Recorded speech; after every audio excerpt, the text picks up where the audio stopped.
গল্পটি শুরু হয় সকালের দৃশ্য দেখিয়ে। সাতোকি নামে আমাদের মেইন চরিত্র বলতে থাকে, যখন আমি খবর দেখি অন্য দেশের যুদ্ধ সম্পর্কে তখন শুধু আমি ছাড়া কিছুই ভাবতে পারি না। তার মানে আমি নির্দয় না, হয়তো নর্মাল।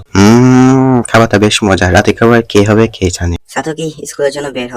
হুম। উঠে গেলি আমার বাপ। সাতোকি বের হয়ে যায় আর তার ক্লাসমেটদের সাথে দেখা করে।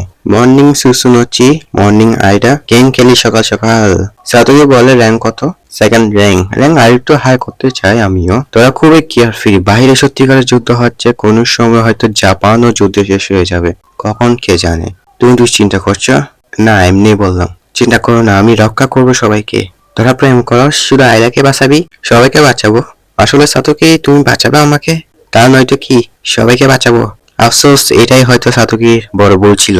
সকাল 8টা বেজে যায়, তখন সবাই ট্রেনে উঠবে, তখনই একজন পুলিশ অফিসার সাতোকিকে ডাক দেয়। তাকে নিয়ে যায় পুলিশ অফিসার আর হুই হুই হুই হুই হুই হুই হুই হুই হুই হুই। আমি কোথায় ফেসে গেছি? হ্যালো, আচ্ছা স্যার। সরি সাতোকি, তুমি আসতে পারো।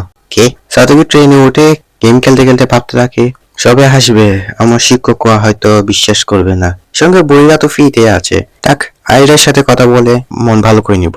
মে I come? What? I? Good morning সারুকি সুসনো-চান। তোমার সাথে দেখা হয়ে গেলে অবশেষে। এটা খেয়ে এগুলো কি এত ঠান্ডা কেমন লাগছে? তাড়াতাড়ি তোমার আসনে বসো। এটা প্র্যাঙ্ক হচ্ছে। আশা করছিলাম ইয়ে বলবে। তুমি বন্ধ করে। What? How ever we are not from this planet.